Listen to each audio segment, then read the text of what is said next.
Hello and welcome to the 40th Elite Dangerous video from Commander Lukoerus, and more importantly the first from Beta 2. It finally showed up, significantly later than intended.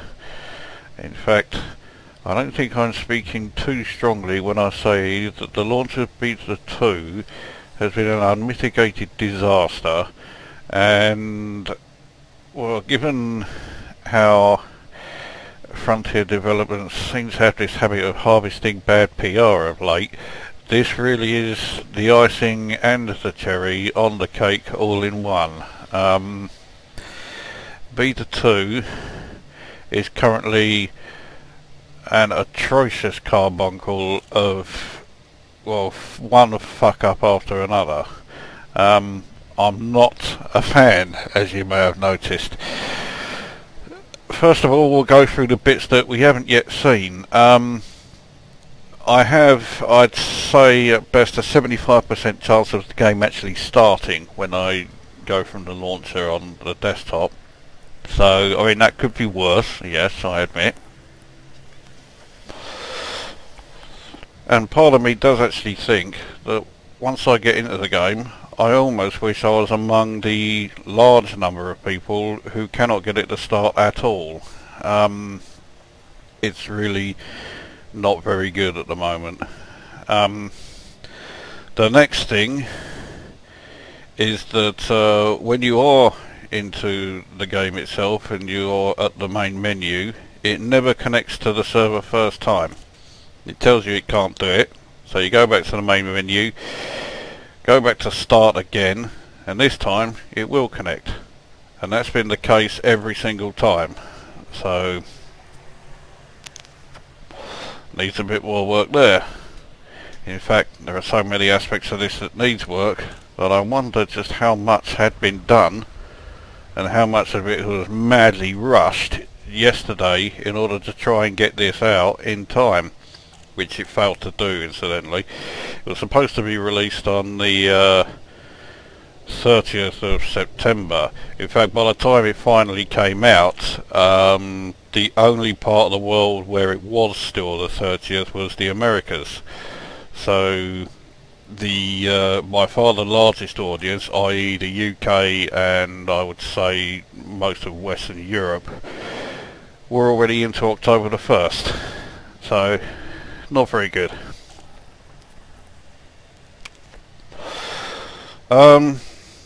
Right. Are there any positives? Well, I've got to say so far, not really. I'm not liking the new head-up display. It looks a bit blurry to me, and the colours look a bit funny. And if we go to the status, you can see it's completely changed. Now, I don't mind it changing if it makes it easier to read, but it doesn't really. There was a complete reset, so although I thought I might be able to spend a lot of credits, it turns out I can't. Everybody went back to having the Sidewinder, and I sold my Anaconda for a Sidewinder anyway, because I had a feeling that might have happened. So I did that just to try and bump up my credits a bit, which it did. I did have 12.3 million credits and a Sidewinder, but now I'm down to, well, I'm actually down to 998 credits and a Sidewinder. It was 1,000, but I've had to use 2 of those to travel from your original starting point, which is at one of the new features in Beta 2. I'll come to that later. And I had to travel from there to good old Azaman City here in Iran, and from here I may actually be able to get some cargo and start making some profit, which should be quite straightforward, but it isn't. I'm sure that will come as no surprise. The modules have changed a bit as well. Instead of having the power shown in a bar, which I preferred, it's now showing it at a percentage, which I'm not so keen on. Yeah, and I've got the priorities done again, which you can just about make out at the bottom there, but it's an empty bar. You can see the 1 and 2 for the 2 priorities, but it's nowhere near as clear as it was in beta 1, so I'm not liking that too much. Now fire groups are, well, they have changed, but not by an awful lot. In fact, I forgot to set the scanner, so the scanner is now set for the alternate fire. The basic discovery scanner is one of the new bits of equipment, and to be honest, I've got no idea what it does yet. I'm more interested in actually trying to be able to play the game in the same way that I used to, rather than trying to you know, actually use any of the new functions at the moment. That's indicative of the state this game is in at the moment. Now the functions is relatively you know, identical to how it was in the previous beta. It now also has the screen there showing your ship, so that's sort of been slightly merged with the old status. And you may also notice, going back to the status, it now has my rank. I'm now back to harmless. I am, despite having 1,304 kills. So if it works it out the same way as before, if I get it up to 1,306, I'll get off the harmless rank. Anyway, that's that one. 3 and 2 all still do the same thing. 1 brings up your navigation, just like previously. If we go through the tabs, it's again pretty much the same as before. Now this high energy FSD wake is the fact that with the right equipment you can now scan frameshift drive like exit points, I guess, if you want to call it that, or wakes, I guess that's what they've chosen to call it, and it will tell you where that ship has gone, and you can then follow them if you really want to. It's rather like the hyperspace scanner from Frontier, so that's now been brought in, which isn't necessarily a bad thing. But this, the new navigation, is a bad thing. It's awful. Well, part of it is awful anyway. If we start with the system map, this shows us quite nicely, I think, what Iranian looks like. Well, gives you an indication anyway of the Iranian system itself. So you have Azerbaijan, the planet that well, we're currently in here, Azerbaijan City. You actually start here, Azerbaijan Orbital, which is one of the new outposts. It's not too bad actually. It looks quite impressive, I guess, when it works. And then we get a look at the other ones. Now, Iranian 4, we knew from an earlier video that had been released by Frontier Developments that Iranian 4 had a outpost orbiting it, and Iranian 5, Iranian 6, and we can even get a look at Iranian itself. So that's Iranian. Now, you've just got a quick glimpse there of something that I'll come back to in a second. Now, I've started getting used to using the list here to pick out hyperspace destinations, which I guess for a lot of people it's a lot easier than using the old galaxy map. And it turns out that that is a particularly good thing. I'm going to lock my Bootis in as somewhere to go, because I do plan to actually try and go somewhere. So if we now go to the galaxy map, which you would have done, this is the site that greets you. You may remember before, okay, here is iBootis here. Why are we then starting right over here? So let's zoom out a little bit. We can't. Okay, let's try and move around a bit. This is us moving around, unable to actually do a great deal. We seem to be so far zoomed out that we can't move. Right, okay, we scroll in a bit. No.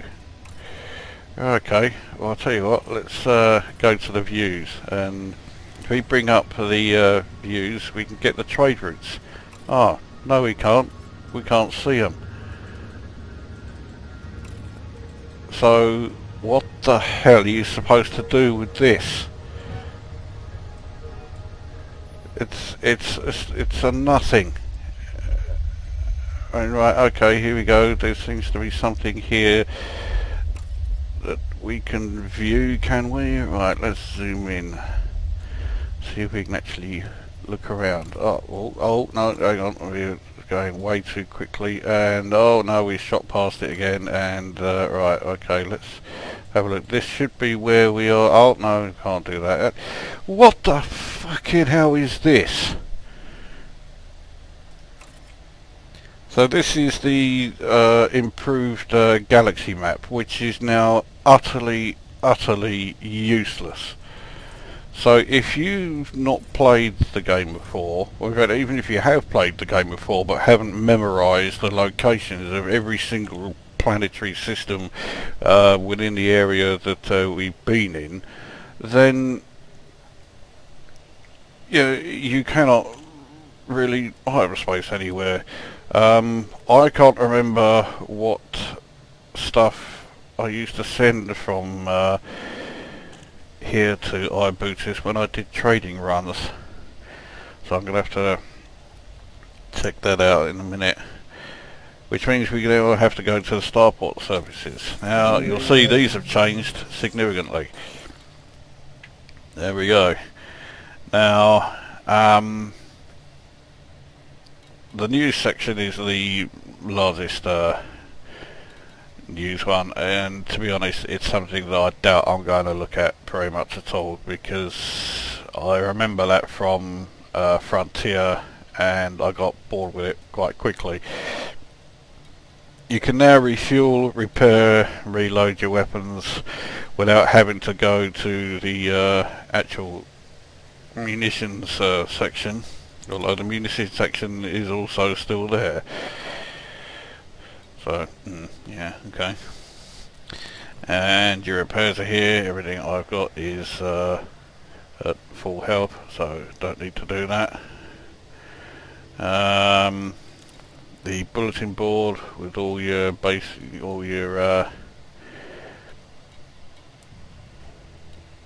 that's all your usual business here. You may notice that the amount of credits being made available has gone up. It's because the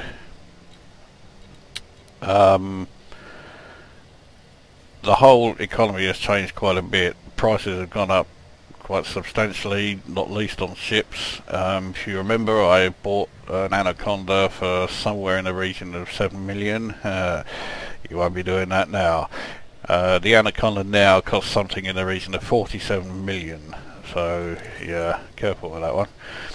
Here is your the contacts page, which we had before. Again, it's okay, it has changed a bit, but it's not changed beyond recognition. The shipyard doesn't look like they have anything here. Now the commodities market hasn't actually changed a great deal, but one thing that has changed is that I can't buy a single fucking thing because of where we started at, because we're in Iran. So I have no idea what I'm going to be doing as far as getting underway with my profits. I'll probably actually, yeah, I remember Iran did export leather and textiles So since I'm down to 998 credits, I will buy a ladder. So fill the cargo hold with that. Cargo hold at maximum capacity. That's more than half my credits gone. Now here, you can buy data from systems that have been discovered by various people. I really hope this is not the reason why the galaxy map is now completely useless, and that in order to be able to see any of the systems you have to buy the data for it. Well, that's just taking the piss. I pushed the wrong thing.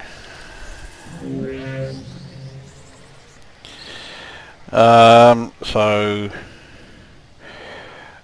that really is, you know, your general look at. I mean, we didn't do outfitting. Now, outfitting, there's a hell of a lot of new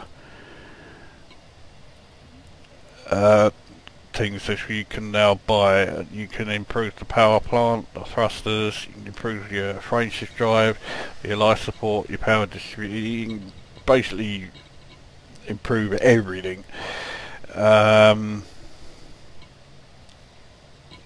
So it's no longer just a case of, you know, fitting new utility mounts and improving your weapons and blah de blah de blah everything else. You can now pretty much upgrade every aspect to your ship, which is pretty good, I would imagine, although I can't see anybody really wanting to do it with a Sidewinder. Well, I suppose someone might want to, but I think you're bloody mental if you do. Yeah, so outfitting has changed quite significantly, and I'm not entirely sure I like the look of it or not. Okay, so no inventory so we can't actually do anything to the fuel tank. Have they got anything here? They've got a kill warrant scanner, which for some reason has a picture of a multi-cannon next to it. 121,899 for the kill warrant scanner. Before, I think it was something like 12,000, and now it's gone up to 121,000. So yes, everything has gone up in price quite a bit. There seems to be no weapons available either, so we really are limited with what we can buy here in Iranin, which is why I will be wanting to go to Ibutis, except I've found out that it's actually pronounced Iota Bootis or something like that. So here you are. So that's the current state of beta. I haven't got to the worst of it yet, but I will be doing that in a few moments, because in the next video we'll be covering flight, and that's quite something. So for the moment, this is Commander Lukoerus signing off.